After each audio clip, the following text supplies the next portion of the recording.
Walk with me through the cellar door. The storm is coming, Francis. A portal to a more skeptical world.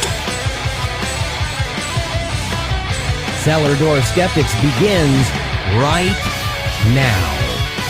Prepare for the revolution with your hosts, Christopher Tanner and Chris Hanna. Oh, welcome to another episode of Cellar Door Skeptics. Thank you all so much for joining us tonight. We are again hosting live. We've been doing live shows, I think, for the last 3-4 weeks, something like that. So if you're able to, check us out on Spreaker, or you could check us out right here on Facebook. We're working on getting our live cast going for YouTube at the same time, but it just hasn't happened yet. So I want to apologize to everybody. Check us out right here on Facebook. We missed a show last week, and I apologize because that's not typically what we like to do. But last week I had a friend pass away on Sunday morning. Somebody I was rather close with. So it was not it's not been an easy week. So we're not able to at the time go live on Sunday. And it's kind of funny because and I guess I'll give spoiler alert, the day before we watched the rest of the BoJack Horseman episodes. And I feel bad because Buddy isn't here tonight and he hates that show, and I don't understand why, but he does. He just abhors that show. But it was weird because we watched the ending of that show, and there's a scene in one of the episodes where BoJack has to deal with death, right? And he actually has to deal with coming to terms of if he kills himself or if he ODs and what happens then and what's in the afterlife and stuff like that. And he has this quote, right, where he says, oh, now I lost the quote. There goes all the impact. Oh, he says, there is no other side. This is it. And he stares off into this door, right? And, then they have this whole monologue. And obviously he's reeling from, the death of Sarah, his good co-host. But it's one of those things where when you sit down and you look at it, then the events that happened the next day where my friend passed away, suddenly we get to the point where it's like, this makes a lot of sense. And as an atheist and somebody that doesn't believe in the afterlife, how do you process these types of emotions? So I spent a week processing emotions while I had to work remotely in Dallas. So that was a lot of fun. But anyway, we're back tonight. We have a lot to talk about. With the Iowa caucuses, the Trump impeachment acquittals, and even Boyce is going to join us again tonight because he was actually in Iowa. Mm-hmm. So I thought that would be great. And we also have to cover a little bit about the State of the Union. So I'll apologize again. Tonight's going to be a little bit more of a casual cast. We're going to have more of a conversation rather than a deep analysis. So without further ado, though, let's bring on Chris Hanna and Boyce the Skeptic. How are you all tonight? Killing it. Always good. Always good. Always. I'm always good. I am completely and totally rested. Nothing like getting kidney punches from a 4-year-old all night long. I am totally well rested and doing quite well. I feel like I got the Mike Tyson core workout going where I'm just bleeding, pissing blood all the time. Well, that's interesting. That's kind of a weird way to intro it, my friend. Yeah, it's just nothing's normal. I don't know what normal is. My parents came in to visit this weekend. It was awesome seeing them. It's always emotional. I get to see my family after. Nowadays I spend more time away from my father than I ever have in my entire life, using to work with him every single day. So it is really emotional. I get to show him all the cool things I'm working on. But like, we brought my little cousin, or my sister's daughter. So my niece came in, and so the two girls, my daughter oldest was playing with her cousin, basically the same age, and it was just like they were completely in 30-minute chunks reenacted the entire Frozen movie. The whole movie, all 2 hours and 30 minutes at warp speed over and over and over again.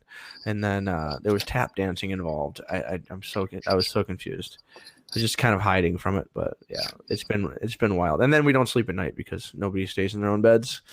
Because why? Why? Nobody wants to stay in their own bed. Well, that's what happens when cousins come play. Yeah. So I don't know. I just have to say I'm good because I can't feel the hairs coming on the back of my head anymore. That's good. And Frozen isn't bad, man. Everybody likes Frozen, at least a little bit. No, boys, your kids aren't young Never seen anymore. it. Nope, never seen it. I tried. I think the biggest thing is I stayed as far away from it as possible. Like I honestly did not hear the first Frozen, that Let It Go song, until I had actually had a kid who was old enough to see it. So like I didn't have the initial first couple of years of like hearing it all the time, and that made it a little better. So I think that's pretty much the only way that I hate it now. I can't stand it now, but like I don't know. It lessened it a little. The new one, I think the main song on that is just kind of weak and like forced and like trying to capture lightning again, kind of like Dumb and Dumber 2. Like even though Jim Carrey and Jeff Daniels look like they're 900 years older, it doesn't quite hit the same stride. Super Troopers 2, anyone? Yeah, never saw it actually. I didn't either, but there's no way. No way. Yeah. Well, you can't dish on it until you see it. So why don't we begin? Someone send it to me. There you go. Why don't we begin tonight by talking about the Iowa Caucus and the reason, because if nothing else happens, I want to talk about that tonight for the pure fact that Boyce, you were there. Mm-hmm. Wow. So you being there, we get kind of firsthand thing. And if I remember right, I think I contacted you on Facebook or something. I was messaging you like, hey, we need to have a conversation. What the heck happened to all these delegates? Why are they doing recounts? What's going on here? So yeah, you Facebook called and you called me. No, I You're like, Facebook "You're called not everybody Boyce." because I was I meant just to get Boyce, and then I called everyone. And then Boyce didn't answer even after he said he was going to. You're So like it a didn't matter. boomer at the Iowa yeah. Caucus trying to figure out the internets. I forgot Oh. about that.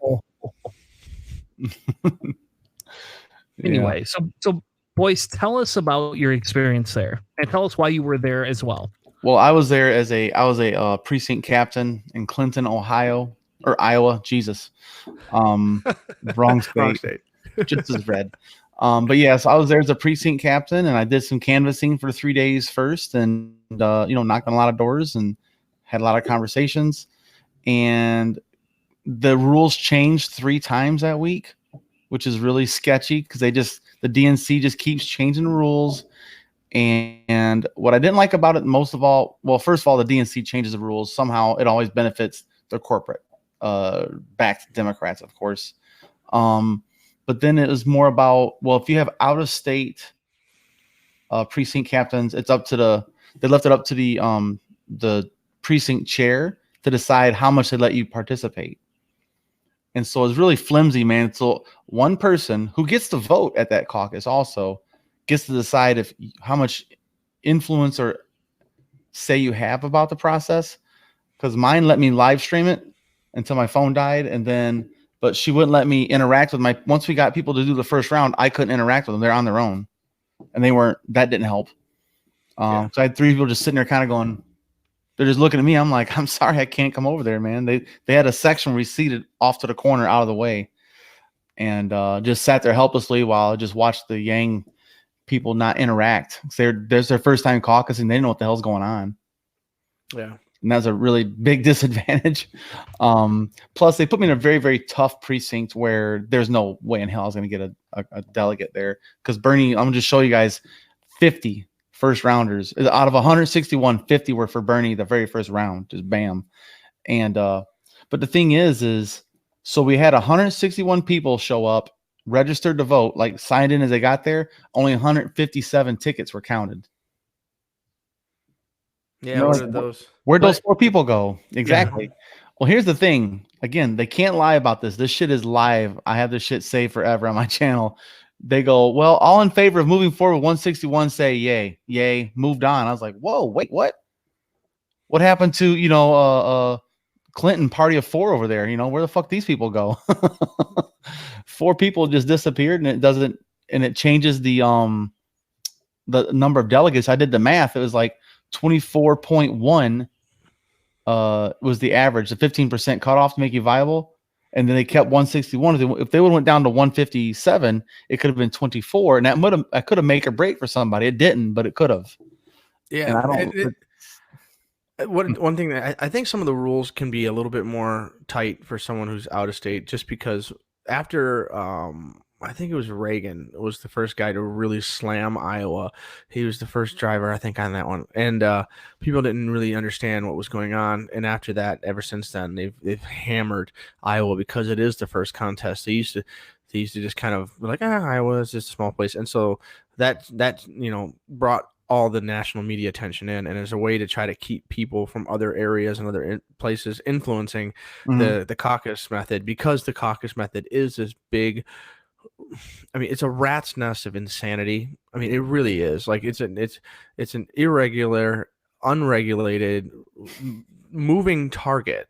Yes. And these types of situations, they try to make it a little bit better, and it just got even worse. So I don't know. I've never had a lot of trust or anticipation of anything good coming out of these giant town hall meetings that have relatively low structure, and to try to think that that's just something that you can honestly depend on with solid numbers. And this year, another year of exactly the same kind of thing. There's always a bunch of like, well, we don't know. Like someone will announce they won Iowa, and oftentimes that's the case. And one of the things I think the Sanders campaign made a mistake doing is they said that they were going to announce they won if they got the number of delegates, because you technically can't say that you won Iowa until the delegates vote at the convention they have in, I don't know, months or whatever it is. A couple months later. And so like you can't literally say that, but the Sanders campaign said that they were gonna say they won.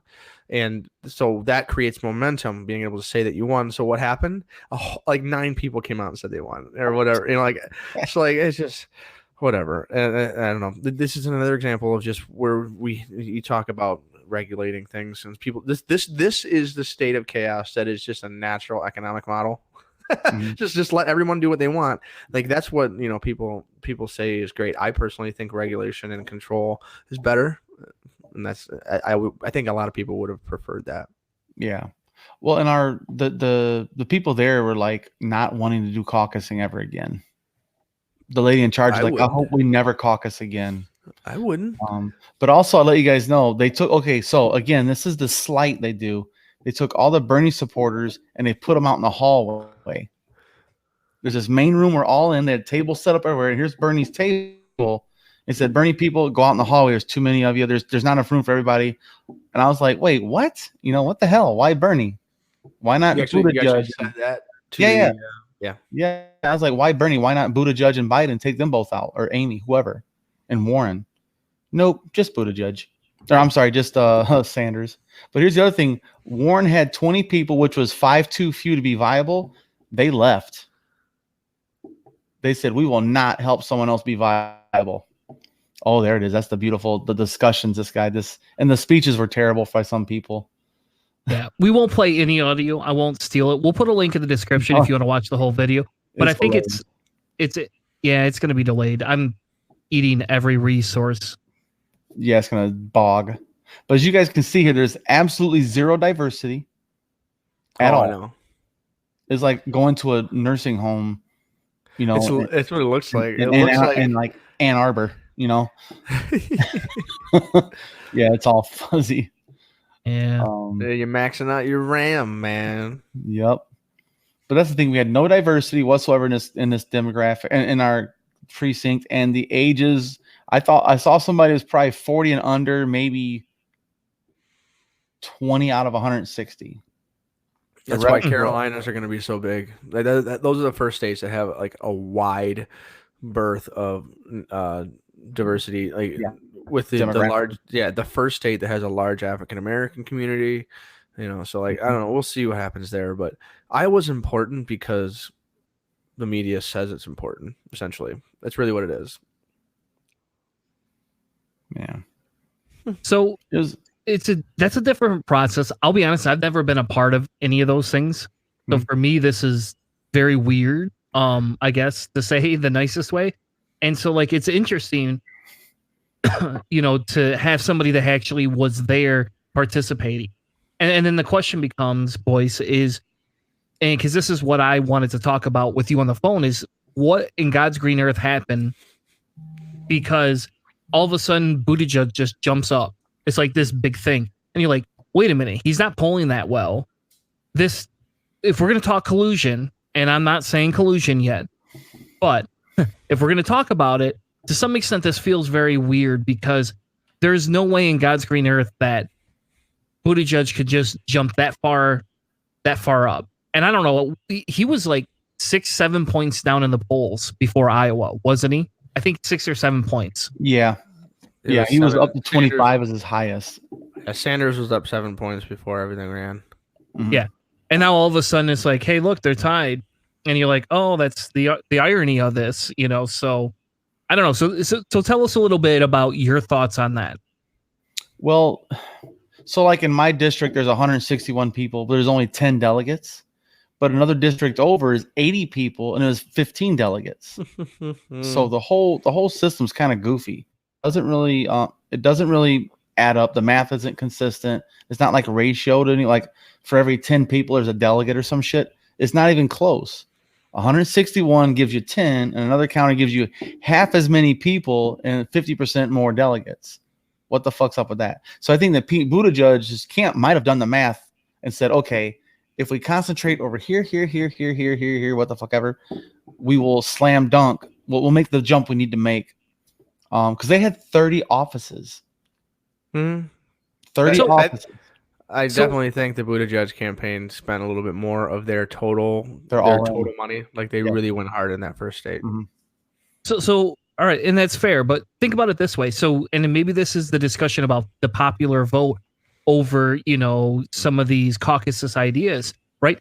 Because in a minute, I'll bring it up actually, but in a minute, we have the article from tonight where they showed where everybody, basically is. And you can kind of see right here on this map, who got what, right? And you're right, boys. Look at all these counties that he picked up. Huge. But if you come up here, you show out of all the delegates, he's only got one more pledged delegate than Sanders. Two votes. Yeah. No, two votes. 2 state delegates. Yep. Yeah. And then when you come down to actual total votes, which is right here, There you go. Sanders has more total votes, both in the first and in the second. But the irony here is, and this is where I don't understand it, maybe somebody can explain it. How do we go from him only having 37,500 votes in the first count to 43 in the second count? How does that happen? So after the first count, then you determine who's not eligible or viable, who's under 15%, then you're done. So you can't stay with your candidate. So then all these Pete Buttigieg people come over and say, come to the Pete party. And they say, you don't want Bernie to run away with it, do you? That's what's happening. You don't want Bernie to run away with it, do you? Come with us. Same thing with Klobuchar, same thing with Warren, same thing with Biden. So like in my precinct, it was Klobuchar, Biden, Bernie. Well, Bernie first was huge. Then you had Biden, Klobuchar, and Buttigieg were all like tied for second. And so then they all had to get the Tulsi, even there's 2 Steyer people, which I thought was pretty cute. Husband and wife. Steyer people, Buttigieg, and who else was there that weren't viable? There's nobody from Bloomberg, of course. But there's some of those. They try to get all them over there. And because at first Klobuchar was not viable. And neither was Warren. She only had 20. She needed 5 more. And Warren didn't pick up anybody. So the way the structure works, just if you're not familiar entirely with it, Chris, is like everybody votes in that first round. And then everyone who doesn't make viability Yep. Then they have a second vote. So anybody who was out of viability, those people all get courted by the people who were viable. So maybe 2 and maybe 3 people that were viable, and then they say, okay, all you guys in the bottom 4 people, you all have to pick another candidate. And so usually what you'll see in this, and this is something that was pretty common, was that there was Sanders, and then there was the entire establishment. And so essentially all the people who have been trying to run a centrist campaign, they all kind of have the same perspectives and what they want to do, and whoever is the top on that side, they'll kind of gravitate that way. So if Buttigieg was in top, and then you're a Biden, you're a Klobuchar or whatever, and so whoever's on the top there, to try to offset anybody who's in the Sanders lead, they'll just kind of gravitate to the person who's leading the most on that side. And so usually Buttigieg or Biden were the two that had that. So even sometimes Warren people didn't really like the let's say the fight between Sanders and Warren, or they didn't really like the idea of Sanders just going a little fuller and harder. They would go to someone kind of progressive as far as his philosophy, but maybe not his policy, like Buttigieg. And so like it turns into all of the centrist and moderate Democrats all kind of funnel towards whoever's at the top on that side, and then that's directly compared to Sanders. And so usually you don't see too many people coming from the other side and going into the Bernie Sanders on the second side. So he's hammered right at the beginning, and then he usually, they're all trying to find a way to be strategically against him. It's an interesting thing. So like ranked choice voting is kind of like this, but not entirely. That's what I think they should use. I think that the whole country should use. Yes, I agree with that. Then, no offense, mathematician, but if we look at who lost the votes, it's Steyer and Yang, and Steyer is not a surprise, right? That's not a surprise to go to Buttigieg. I'm more surprised that the Yang supporters would jump to Buttigieg, personally. I don't think the Yang is like herding cats, man. It's such a wide array of former Republicans or libertarians or independents or anti-establishment people or just longtime Democrats. You just don't know what you're going to get.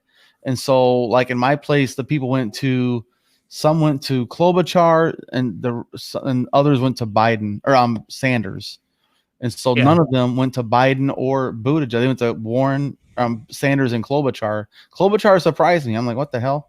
But I can't do anything. I'm over here. I can't tell them, guys, come on, man. Yeah. But if you look at the swing, if you actually look at who lost the vote, it's Yang and Steyer. And if you take these two totals between them and average them out, that's what it is. That the majority of them are Yang supporters. It has to be. Buttigieg? No, it doesn't make that's just throwing numbers at stuff.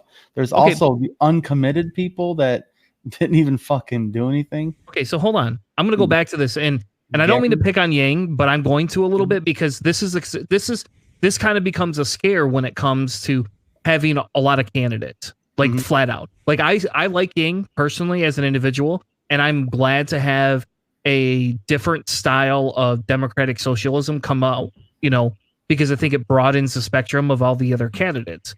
But if you just take raw facts right here, there's a loss of 7,200. Now, not all of them are going there. You're right. But that is the largest loss. So you have 7,200 and then you have 2,600. So if you add those two together, you're almost at 10,000. Yeah. Yeah, there was quite a few places where like one or two people short and it was like, shit. You lose them all. Yeah. Yep. And that's all I'm saying. And I'm not saying Yang supporters are going to vote for Buttigieg, but that's to me, that's scarier because I feel Sanders or Warren are a heck of a lot closer. I'll say Sanders. Now, I'm not on board with Warren. I'm more on board with Sanders because Warren flip-flops too much now, man. Bernie's been consistent. Warren will change your healthcare shit back and forth. Yeah, man. I don't want Buttigieg to fucking get a snowflake chance in hell. Well, that's what I was saying is that so like they're looking at Sanders extreme or who's the top one, and Buttigieg was the safe bet in all reality. It really is. Like he was leading, and so a bunch of all the extra stuff, and then the Yang one surprised me a little bit, but I mean, I don't know. I don't know. We'll see what happens in the next couple of rounds. And so the idea of ranked choice voting essentially is you don't have multiple rounds like this. You have your first, your second, your third, your fourth, your fifth, all the way down to the end of however many candidates there are, and they add up all the ones.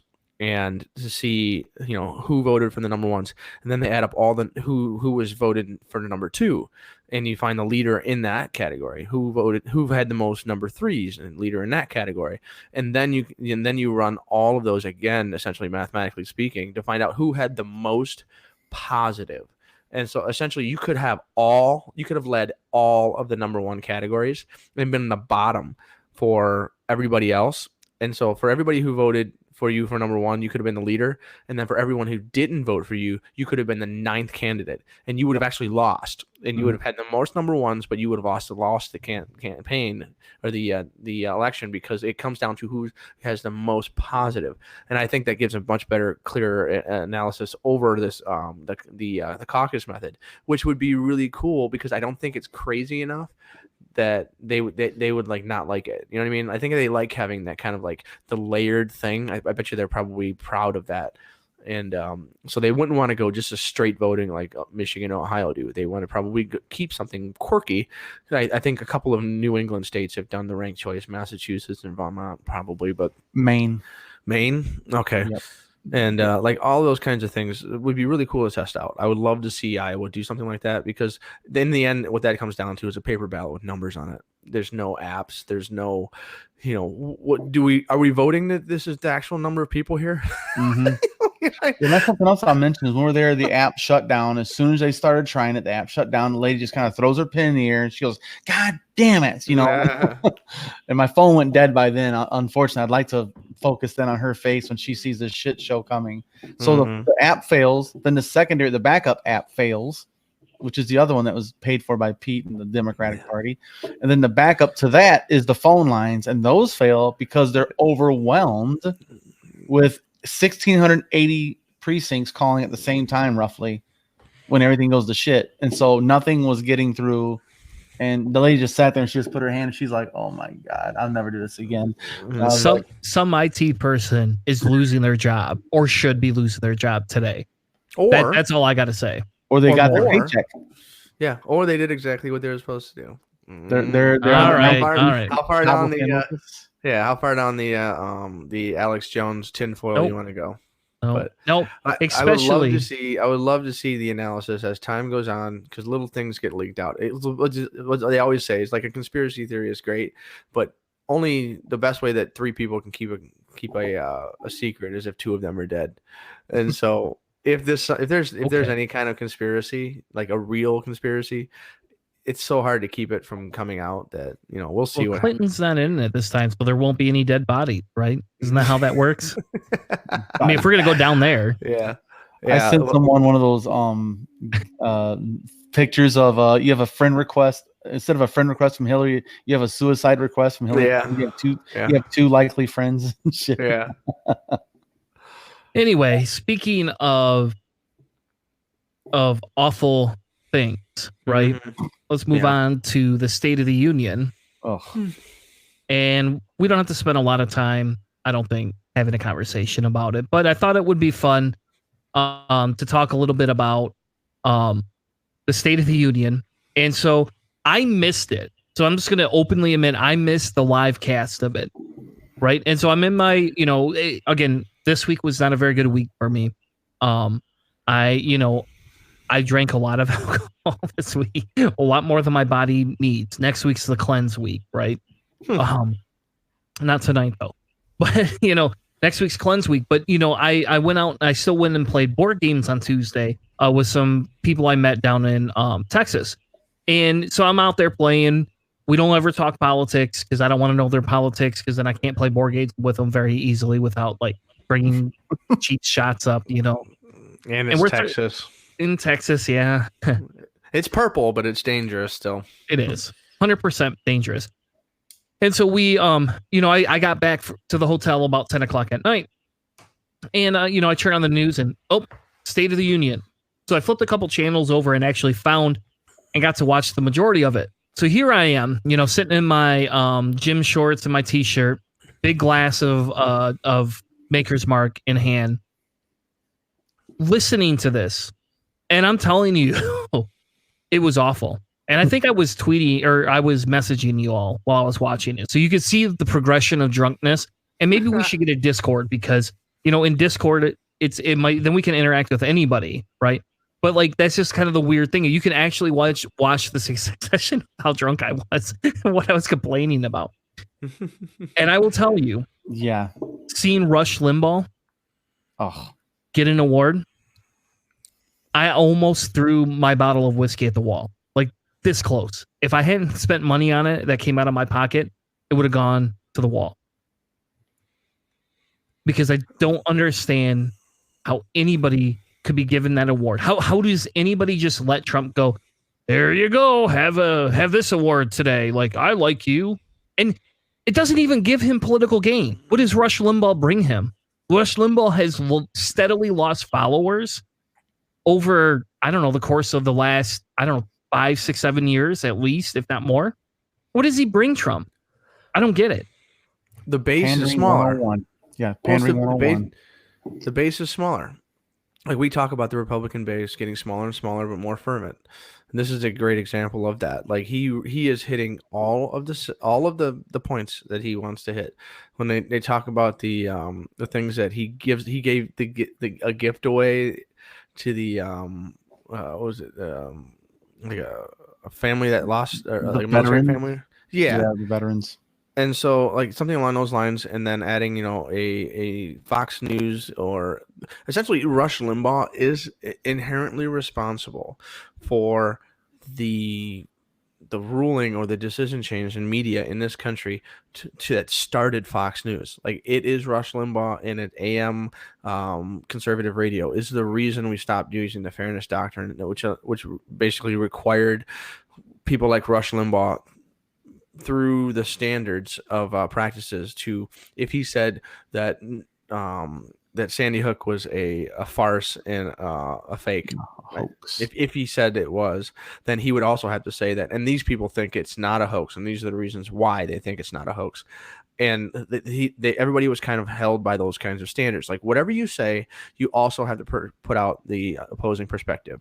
And they said that this was against their First Amendment rights to free speech. And so they said, all right, well, you don't have to do it then. And that started the one-sided, completely, totally biased mass media, 24/7 media, news media. Like, that was one of the main things, is him and a bunch of guys. So, like, this is essentially a confirmation of all the people who've been along for that Fox News media ride the whole way. And he may not be as popular as he used to, but he just announced that he has lung cancer, and I guarantee you the guy's got a huge chunk of people who think it was an absolutely wonderful thing to see his grizzled face all over the TV everywhere in the entire country. You couldn't escape it. So, yeah, it's a smart decision. It really is. For his base, everyone will love it. I don't know. Maybe. I don't think as many people like Rush Limbaugh as you think. And I get the idea of pushing their native or their narrative, their media narrative. I get it. I don't disagree with that. And I think that's kind of, I think you're right. I think that's kind of the big thing. I think the bigger pandering was what you said earlier with the vets, right? Mm-hmm. Like, watching him bring this vet home. And, oh, by the way, here he comes. And none of the kids don't act surprised. The wife doesn't act surprised. And he's just sitting here like, yeah, we knew this stage, this, but there's no way. The whole thing was like if it was an episode of The Apprentice. The Apprentice. It really is. It was a produced thing, but it was differently produced than it usually is, because it's from people who have been in politics their whole lives and producing something versus someone who has been in television. And all the people that he brought in to support him and to be his advisors, they have ties through television, through being advisors on Fox News and stuff. So, like, everything about it was a little bit more TV than the previous ones. And I can't sit through the whole thing and watch it. I can actually feel my hearing aids starting to melt.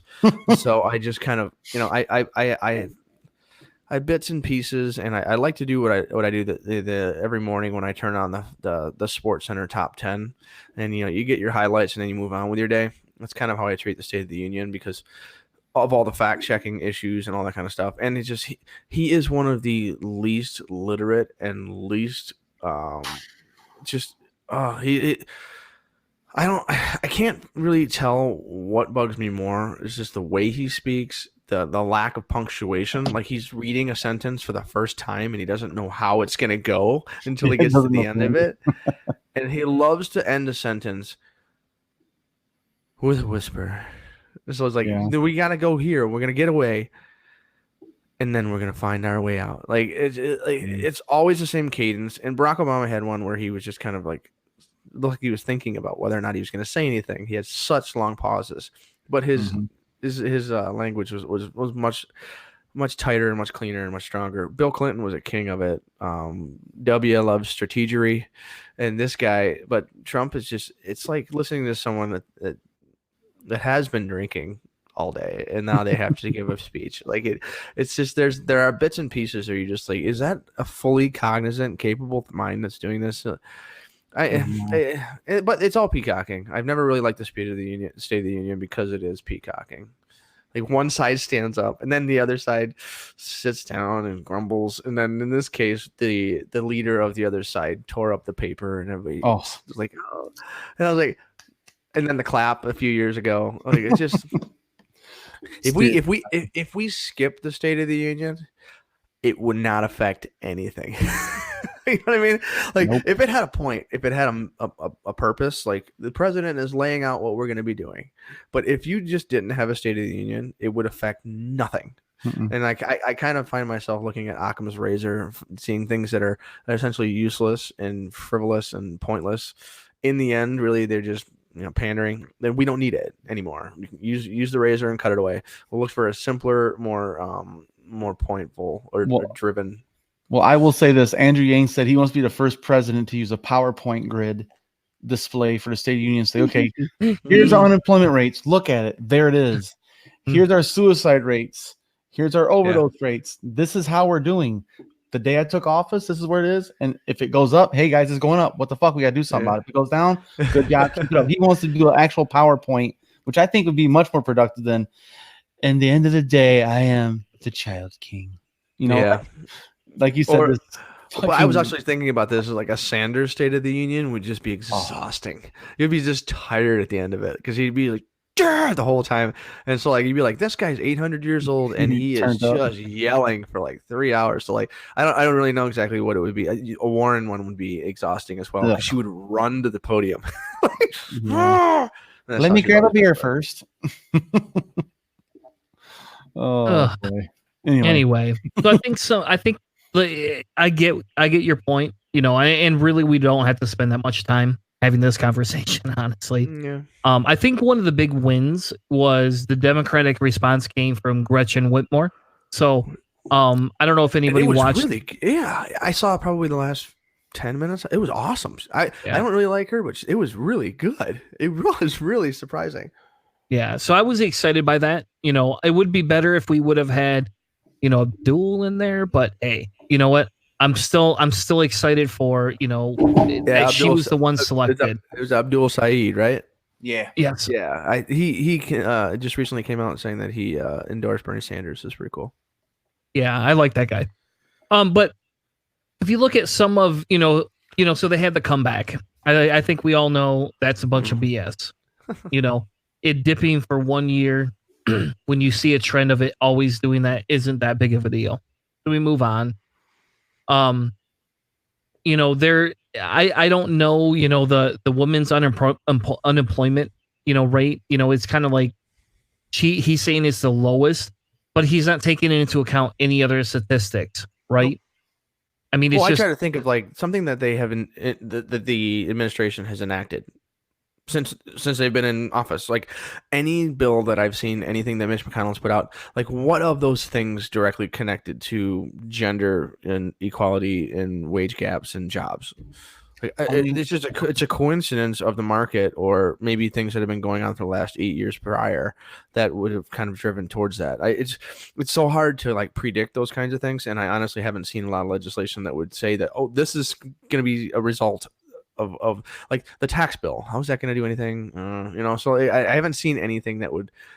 It's correlations is not causation type thing. Yeah, exactly, and that's kind of what I said. That's kind of the same as the next one is. We're going to bring 100,000 new high-paying jobs, right? But you tell me right here where, he redid the NAFTA, right? He changed the agreement, the trade agreement, right? But he doesn't actually go into how he changed it to the point where we've seen it. So where's my statistics on this? Well, there's no. Well, the other thing is like when they always talk about the job creation stuff. We had a thing last year in August.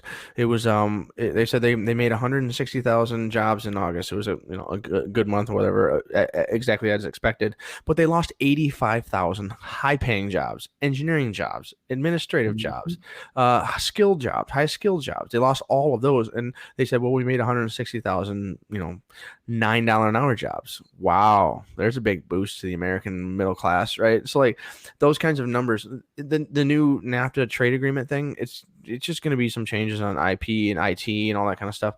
Where is that going to increase manufacturing? Because between those three countries, there's manufacturing is going to stay in Mexico still. It's not going to change or go anywhere else. And then otherwise it's still Chinese. I mean, go to wish.com and tell me where those things are coming from. Exactly. And then you look at the household income. He claims the median is now the highest ever. But here's the thing that they don't take into account. Oh, they've added other sources of income that were left out on the surveys, right? So your census is wrong. So don't tell me. It'd be like, hey, we're never going to count child support. We're never going to count lottery winnings. We're never going to count lawsuits. And then all of a sudden Trump goes, just let all of that in. And the next thing you know, oh yeah, we've reached the highest numbers. I don't know. Well, also just by inflation, unless you have a crazy economic explosion where your inflation shoots through the roof like Venezuela, it will every time you have every 5 years, it'll always be the highest it's ever been. You know what I mean? Like it's just because the dollar is worth less as time has gone on due to inflation and everything. So like, what used to be a $20,000 a year job was the highest ever at that time. Like it's kind of a useless statistic. If you have to actually look at the buying power of a dollar and compare it to that income to actually see if it's actually useful or not, because we see that due to housing and stuff like that basic median income isn't worth a crap anymore. Yeah, and I think this is the last one. And we just have to move on because I don't know what else to say. The border wall was his big thing, right? And it tipped over in the wind. It's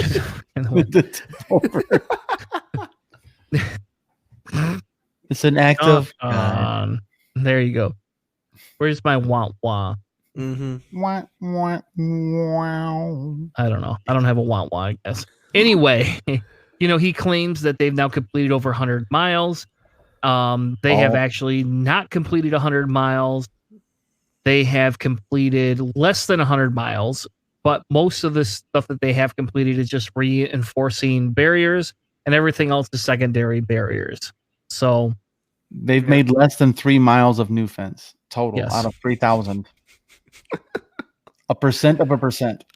0.1. I'm the greatest builder. I'm gonna build beautiful things. Yeah. Nobody knows walls like Donald J. Trump. Yeah, he builds great casinos too. Yeah, just in Atlantic City. So, that's kind of actually fail. So, like all of those things, like the numbers are puffed and buffed, whatever. It's like I said, if it didn't happen, it wouldn't affect anything. That's kind of how I straight the State of the Union nowadays. I didn't even watch it. I have no desire to hear him toot his own horn anymore. I'm like, whatever, dude.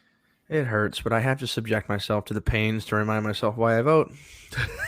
I don't need to hear him talk anymore to know that. Fair enough. Ugh. So we now can go into his acquittal. And I only say this because we all know this was coming. This is nothing new. We knew the Senate was never going to do it. I think Romney voting the other way was very weird.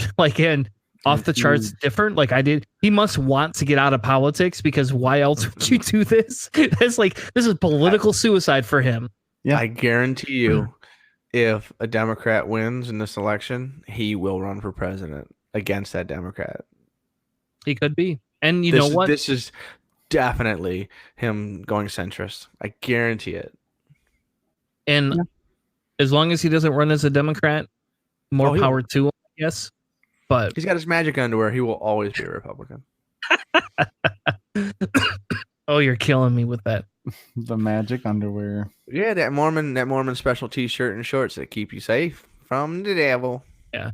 And it's kind of funny because they talk about, you know, we sit here and we talk about different things, right? And we talk about they have a trial. And is it a fair trial? Is it not a fair trial? Why do they not call witnesses?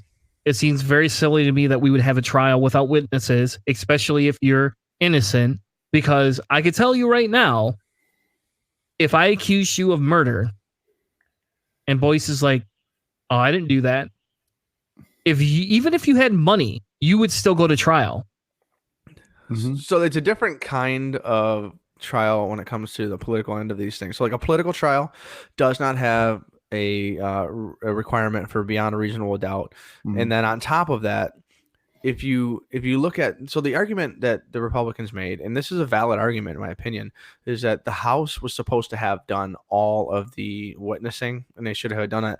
They subpoenaed a whole bunch of people, and all of these people had regularly said that Trump is exonerated and totally no reason why he would be a criminal at all. But they also refused to go to those subpoenas. And so the question was, do the Democrats tie up in court what could take a year or two to get these people into the House to testify?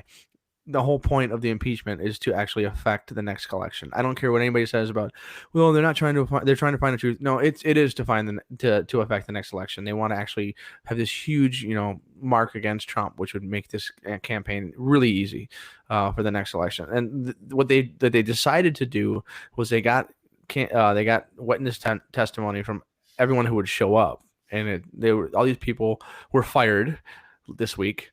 Everyone who was a whistleblower that spoke at the Lieutenant Colonel Vindeman and his twin brother, who are both in the other one was in the CIA, or he was in the intelligence. Anyways, they all there was like a clearinghouse of humans out of the White House, and all of these kinds of things are direct, things that now Trump is allowed to do because it's just a new precedent that he's setting. But they said the Republican argument is that all the witnesses should have been done in the House, and they should have waited, and then whatever. It's one of those things. So the Democrats said, no, we got to do it. We have to just go ahead with impeachment, sending the articles of impeachment to the Senate. And the Senate usually does have a couple of witnesses, not too many. It's not like a really long drawn out, but they go 5-6 weeks for their total trial. And with the Clinton one, it was, I think it was like 4 to 5, maybe 6 weeks total, 5 weeks. And then this one, obviously they just hyper blasted it in. And obviously because McConnell he wants the minimum amount of information getting out as possible. And strategically, McConnell always wins. He is a terrible, horrible person, but he is probably one of the best strategic politicians I've ever seen. And if you look at what he did with gerrymandering and the judicial branch and everything over the years, I mean, while the Democrats were in office, 2 branches, they essentially just took their feet out from underneath them while they were sleeping in the White House. They got hammered, and it's unfortunate, but there's not much we can do right now. They played it really well. They did a really good job with the gerrymandering and playing the numbers, and so this is the result. Is that essentially there no witnesses was the result. That nobody thought they were gonna have that was actually gonna happen. We look at the moderate Republicans who decided not to go, and then the only one who really made any change for the actual vote was Romney. He's the only person to vote against his party's president in the actual vote for an impeachment.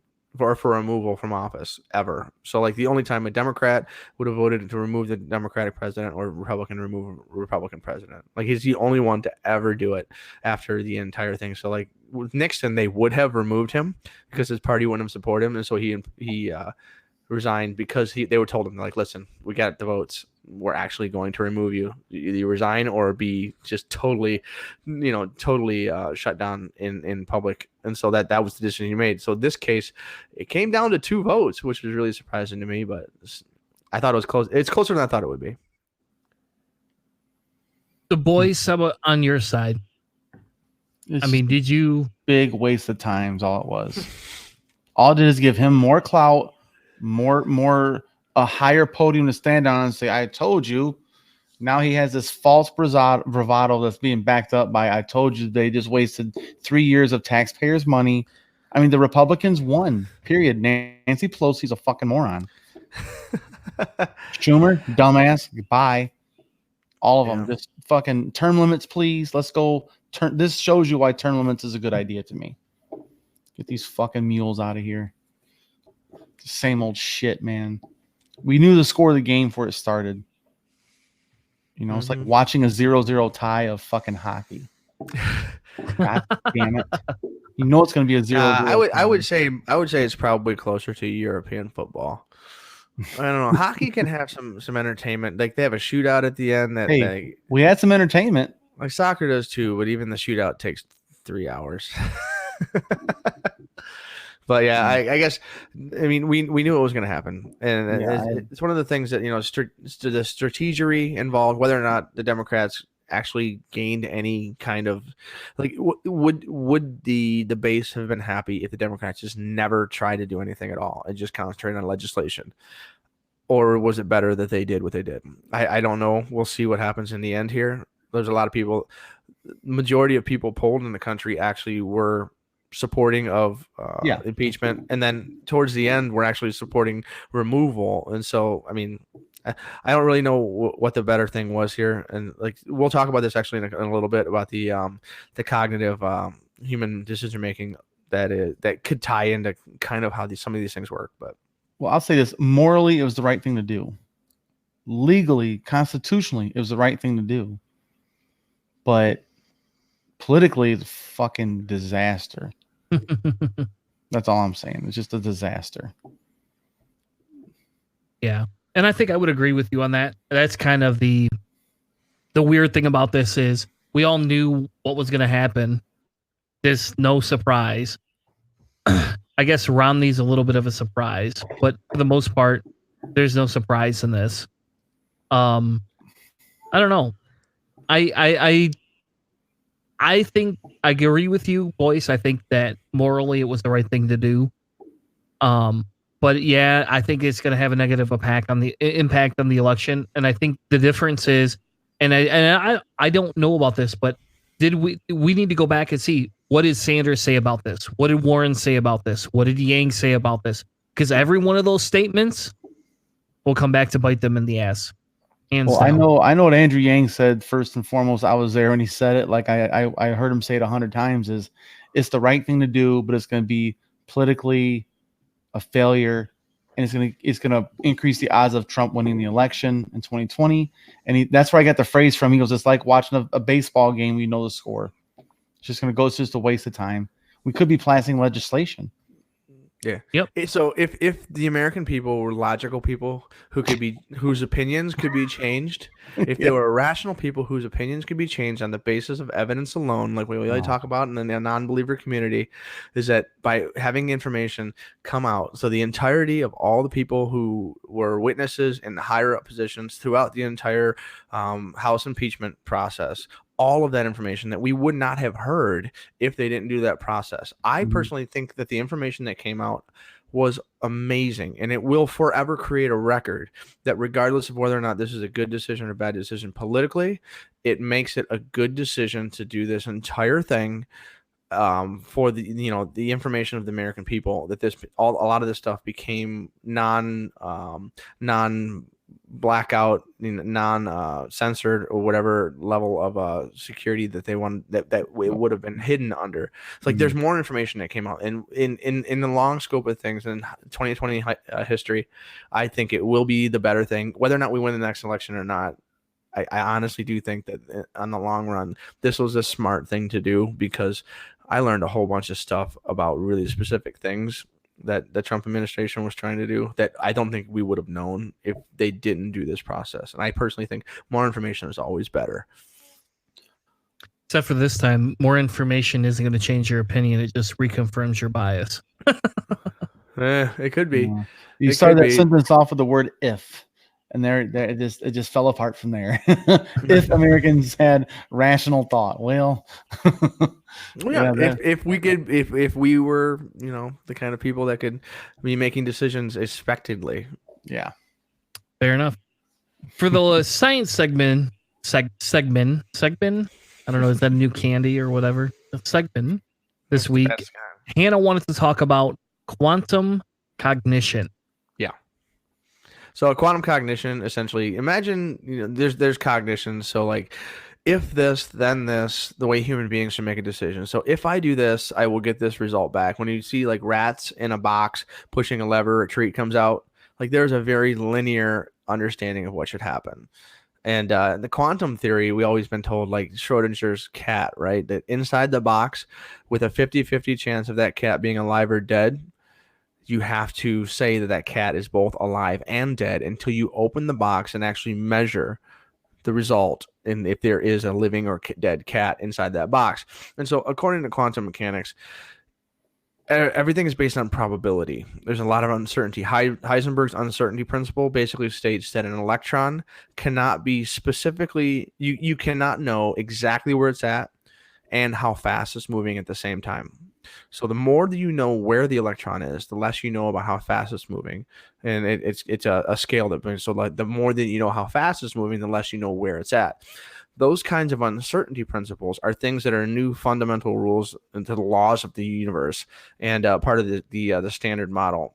And so this entire idea here is that quantum physics, with its probability and uncertainty, may actually be a way better way of understanding human rationality when it comes to decision making. That's kind of what they say. It's like this is like a new thing. They're mapping the quantum field of mechanics and physics onto decision making. So if they had a whole bunch of people in a room answering questions, what they would do, how they would do it, or in this case, there's a gambling game that would that they measured two different groups of people who have an addiction, so they were all nicotine addicted, and then just people who don't have any kind of addiction, and they were just relatively healthy, to see if there's any difference between the way the brain works.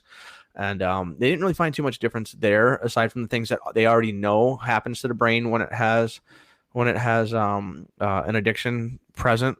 But the idea is that if humans made decisions rationally, like the rat pushing a peg and getting a treat, that we would all make a decision. So like if you were like, if I vote for this particular candidate and he supports the Medicare for all system, like by that system alone, there will be more people who have health care, more people will have coverage over an emergency situation, there will less people that have bankruptcy from the healthcare system.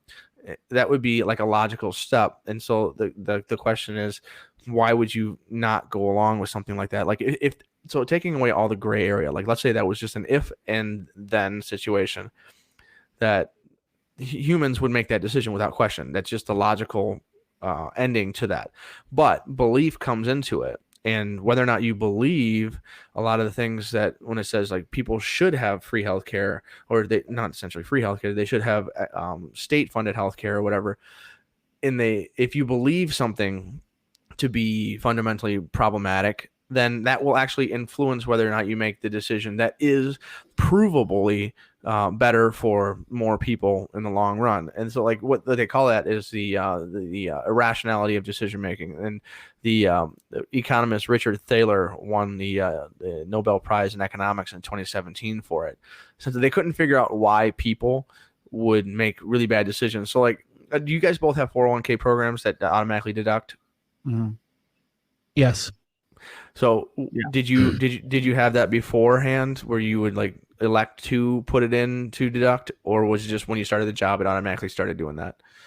We have to sign ours for deduction. You tell them either you want a percentage or the dollar amount that you want in. But they opt you in automatically, and you have to say no, I don't want to do it. No, you have to sign you would sign a paper that says either opt me in or opt me out. It's a requirement of hiring, but they don't just say, hey, we're taking money. Never once of that. I've never actually worked for a company that's ever done but they set it all up for you. You can just say, I want to do this much, or I just don't want to do it at all. Yeah. So in my company, the way the whole thing works is, so what'll happen is when I first started at this company, they say, okay, in 6 months, you're eligible for 401k. You can opt in for a percentage.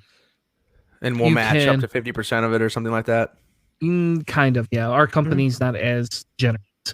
Our company says they'll opt in at the end of the year based on profitability of the company. That's how they do that. So I don't even know what my contribution is this year until the end of February, because that's when they finalize all the results for our, what we made for the year in January, February. They have meetings to decide what their contribution is going to be, and then it gets automatically put into my account. But so that's how my company does it. But other companies have a percentage match. Like my father gets a percentage match on his, and he works for Steelcase. It's an automatic. This is your percentage. Period. If you put money in, we'll match up to X percent of it. Yep. So like last year, my company put 50% for whatever I paid in up to $8,000. So if I put 16 grand in, they would put $8 grand in my account. I don't have 16 grand to put in my 401k, but annually, not annually. No, I don't think ever. Like that's farther out of my reach. Anyway, that's getting there. Yeah. Yeah. I mean, that's you have to make over 100K to be able to comfortably put 16K, no questions asked in your unless you live very cheap or have no kids, or if you have no debt and no kids, a small family or something on the side. Yeah. But either way, the value relative. So, boys, you're in the same boat. You've experienced this before, like when you were younger, obviously they didn't have it, and now the places that you work for, things that you've done, like they have a system that's kind of like set up for you. You can just say yes or no right out of the gate, and it's just like, it's kind of painless. You can just set it and then forget it, and you don't even see it. You don't see, unless you look at your statements every week. It's just kind of there. So the guy the reason they do that, Richard Thaler, was the first guy who basically said that humans are terrible at saving money and they're irrational beings. So if you told someone, listen, if you save 8% of your income per check and put that into the bank, you will be just fine when it comes to retirement. You'll be great. It'll be an amazing thing. It's not that much money. If you make some smart decisions or whatever, but this is what you should do. In the end, the end result will be you will have a good retirement fund.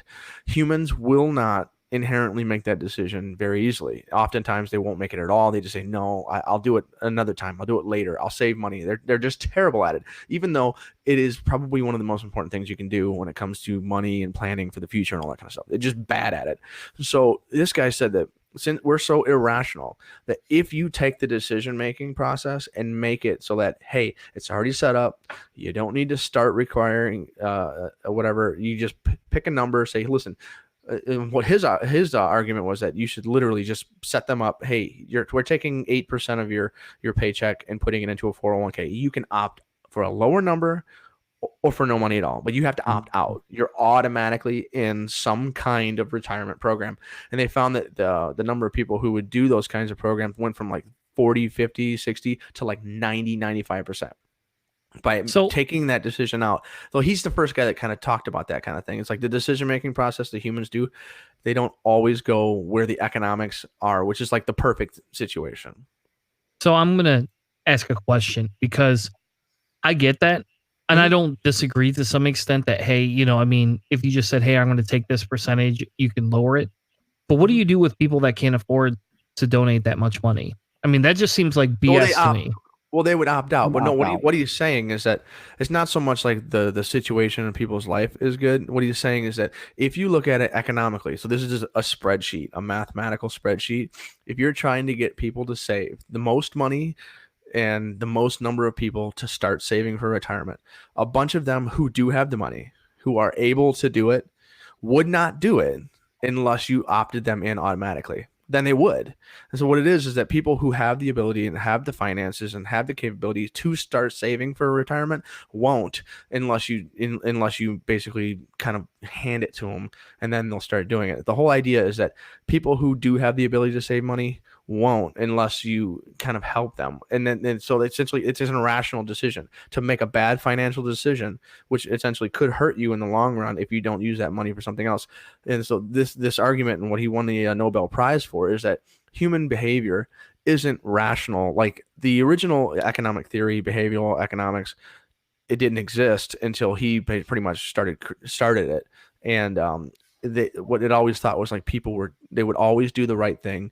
They would sell the car for the most money. Like we know humans don't do that. And so he was a huge boost in like why the economic theory and why people don't do that with money. So the next kind of step is that data that he had, all of that information. They're trying to figure out why humans make those decisions, because we know there's all kinds of different things, gray area that makes a difference. So that's where the quantum physics probability stuff comes in. It's like, where is the electron? We're not certain, but a few things are telling us it's kind of in this area. And so it's not always the perfect decision, but what's the probability of maybe the first few decisions? And then we can look at a couple other things and see. So some what they talk about for that electron stuff that I mentioned is you don't really understand why and what the electron is doing at the same time as how fast it's moving. But they broke it down into an interesting argument in the link that we'll have on here for Quantum Cognition. Is imagine you're placing bets on a toss coin will land on heads or tails. And so heads will get you $200 and tails will cost you $100. And you can choose to toss the coin twice. And so if you flip the coin twice, you could win $400. Or if you win on the first one, you win 200, and you lose on the second one, you still made $100. You can lose $100 on both of them. And so when placed in this scenario, most people chose to take the bet twice, regardless of the initial throw, whether or not it results in a win or loss, because presumably the winners bet a second time because they stand to gain money no matter what. So if you win on the first one, you bet on the second one no matter what, because you've won 200, and the most you can lose on the second one is 100. So no matter what happens, you will still make $100. But what they found is that if players weren't allowed to know the result of that first coin flip, they rarely went for the second one. And so when you add an uncertainty element to it, so they may have won $200 and they could only lose 100, but they don't know that they've won 200. Often they'll do that first flip and they'll stop there because they don't know. But according to economics and according to mathematics and probability, they should have made that second run. And so like that's the difference between economics where you know what's going on and economics where probability and uncertainty are included. And so the first flip does not sway the choice that follows, but the unknown makes all the difference here. So it isn't the scenario. It's that the fact that they don't know something, or they feel something, or they have, things that that you can't really measure very easily. And they're talking on the quantum-based model decision making could refer to quantum probability in these areas of cognition. And they talk about basically betting on the idea of quantum physics, and it's a really cool concept. And it basically performed a little bit better than the existing 12 methods that they usually use for this. It's not a huge leap, but it's in its infancy. So they're saying that this is definitely it's as good as what we had before. It's as good, and it's in its infancy, so it more than likely will only go up from here. And so what they're thinking is that as quantum computing and quantum decision making kind of spend more time in the computing lab, we may be able to understand why people make really weird decisions when it comes to your belief system. They said that was a huge thing. So like if you believe something, that was where they tie it into entanglement. So like a decision isn't blind. If you believe something, that decision is entangled with another decision. And so something that you would have decided one way will be affected by the belief system. And so like they're trying to essentially take things that a phenomena of human psychology and in human philosophy and give them kind of a mathematical input. And obviously it'll never be perfect, but if you can become more and more accurate in decision making, like it can help us understand why some people will vote against their best interests, why economic decisions are made where people will just ruin their lives. And I think it's really cool. It's going to be something that we'll see if like Google or Intel or whoever is working on the big quantum computers will actually ever discern. But I honestly think that if this kind of thing is ever figured out, though, it's likely to talk about quantum computing. If it's ever mass produced, it will essentially render prime number theory irrelevant, which is the basis on all of our encryption. So whoever has the first working supercomputer in quantum, they will be able to break any encryption in the world. And so like it's a huge race because it changes the number of variables. And like the same thing with this is like the people who figure this out, like the first ones who really, really figure it out, they could enslave humanity. If you can explain to like a high probability or predict to a very high probability what humans will decide, and you can kind of keep it under wraps and control it instead of it doesn't become public information across the entire globe. Think about the power you'd have. It's like there's a lot of really wild things that are happening here, and like the human machine, Da Vinci's machine, the human machine, the what was it, the Canunian man, whatever, the one with the arms and legs. Yeah. They basically believed that the human body was a machine. This is, the human mind becoming a machine, becoming a computer that we can quantify, and like the weird quirks of our human personalities, mathematically speaking, is terrifying and awesome at the same time. Depends on your outlook.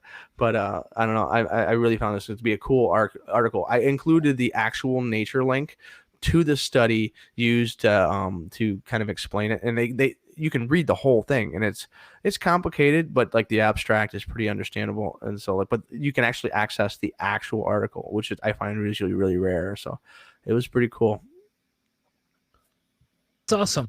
It's awesome. I don't know. I still think it's one of those where we have to discuss. There's a lot more that goes into it. I get the theory and the logic behind it, and I don't disagree with it. I think it's decent in the aspect that it's talking through understanding how people make poor decisions versus good decisions. But at the exact same time, I go, hey, hold on a second. Could we just help other people have more money first and then apply this? That's what I say. Well, maybe it's just, this is like the theory and stuff like that. So like learning for learning's sake, it's one of those things. But because let's face it, technology and science is always way faster than society. Think about what we did with the internet. We had no idea. We had no idea the kind of things that would loosen up. And make the internet and YouPorn becomes $1 trillion company. Hell yeah. Fair enough. Well, I think we have to, as we wrap this up, we want to look at what are our quick saves for the week. So we want to end on a high note for everybody. And I think that's one of the big challenges here, right? Whenever we talk better do things. Yours then. We better do yours before mine if we're gonna end on a high note, because mine isn't. Mine's something I just want to tell people about. It's not a high note? No. All right. Mine's a warning. Mine's an insane warning. So the New York Times came out with this health insurance that is based kind of like on nonprofit Christian cost sharing ministries. Think about that for a minute. What? Yeah. So there's a Christian nonprofit that would say, hey, we have an insurance plan. We're going to insure you and you give us money and we'll take care of your healthcare. But they're not legally bound to cover their members' claims. And so they can say, yeah, I'm not going to support that. And there is a growing number of cases where people have paid insurance money, paid normal insurance money, and based on a different series of, we don't believe that this is something that needs to be done. Think about it, right? You got a Mormon cost sharing insurance. Yeah, you need a blood transfusion to keep your grandmother alive because she has a bloodborne cancer. Yeah, we're not going to help you with that, even though you've been paying into the community health insurance that we've been saying was the one that the whole church is using, and now your grandma's gonna die. A bunch of cases are of people essentially exposing these things as the frauds that they are. They're cash money cows that are just taking money in. So I've included the leak in here. Scrutinizing these groups is a huge deal because, let's face it, people don't make the decisions logically or rationally. They go with the group, the herd mentality. Hey, my family's always done this. Everybody at my church is doing this. If you know anyone, even if it's not like a full-on believer, they're kind of like a halfway, or they're an atheist or whatever, but their family or somebody anybody, if you hear about something like this happening, scrutinizing this, reading this article to find the flaws and the things that are like tags and flags about whether or not this is a real thing, or if it is a scam and you need to get away from it, it could save you or some family member's life. I mean, it's that big of a deal. And it was a terrifying read, but I'm really glad I read it. Because I would never do these types of things, but like the fact that this information is out there and someone at the New York Times is watching out for people, I am kind of happy that it exists. Yeah, you don't want it to not exist, right? Yeah. Well, that's good. So my quick save is a little different, a little bit more on the happy note, right? So there was an article that came out that talked about that for the cost of an iPhone, you can now buy a wind turbine that can power an entire house for the lifetime. Now, there is a caveat to this. If you don't live in a windy area, you're not getting it. It's an average of 10 miles per hour per day or something. Like there's like a threshold where it becomes viable. I was looking into a wind turbine for my house and I saw this article. Yeah. And it's kind of funny. The company name is Avant-Garde Innovation, right? You know, and that's the name of the company, right? And they have this thing, it's like $750 for a one-time cost. Now, that doesn't include some things that you probably need to make this happy, but it includes the majority of what you need for a base setup. And it actually is 5 kilowatts a day, right? That's what it generates. And it's into a battery storage. It's not into the grid. Yep, it's into a battery storage. So you can't sell your energy back. You can't do any of these other things. But if you just are looking to get out, be able to supplement your energy bills, this is a great way to actually do it. And that's kind of the idea behind this. And that's why I chose this, is because, at home we sit around and we talk about these things, like with my kids and everything like that. And we talk about these things. And that's the big thing is how do we become more sustainable? And my kids will give me crap every once in a while, right? Because they're like, "Hey, Dad, I don't think we should be doing this today because this is not environmental." So I can't get them to always recycle crap. Whatever. Yeah, getting them to recycle crap 100% of the time is like pulling teeth. It's like, did you look at it? Did you see the symbol? Does it match what's on the bloody wall? Well, oh no, I don't know, Dad. I'm like, okay. Like I go away for work and I come home and I go through the fucking garbage every time. I go through the garbage and I pull recycling stuff out. And it's like, seriously, kids, for Christ's sake, it's on the wall what you can recycle. But anyway. That's just my little rant. But the wind turbines, I'm actually excited because I got to talk to the wife about this, but I might get one of these this year because I have to upgrade my electricity anyway. I get quite a bit of wind from where I'm at. I would look cool in my house. So I don't know. I think I might get one. I don't know. We'll see, because I got to upgrade my electricity anyway. So being able to add that battery and add it into my panel and everything like that. Well, it's just it's going to be this one cost expense that'll come out of my taxes or a loan this year. So I don't know. I'm excited by it. I think that it'll be a good thing if I can get it going and if it actually works for me. I'd love to know if it works because I wanted to do it, but the costs were pretty rough. Yeah, it's $750. Well, $750 isn't the end of the world if you get that back intact. So if you don't need it for something else. If it has the battery pack, I was looking into doing something that would actually go back onto the grid. So that would need a power inverter to match the frequency of the grid, all that kind of stuff. So like, you're looking at 10 grand. Oh yeah. So that for the bigger ones, yeah. Yep. But if you live in an area that's worth it, I don't know. So anyway, thank you all so much for joining us tonight. Follow us on Spreaker and iTunes, and we will be back next week with another amazing show. Have a good night, everyone.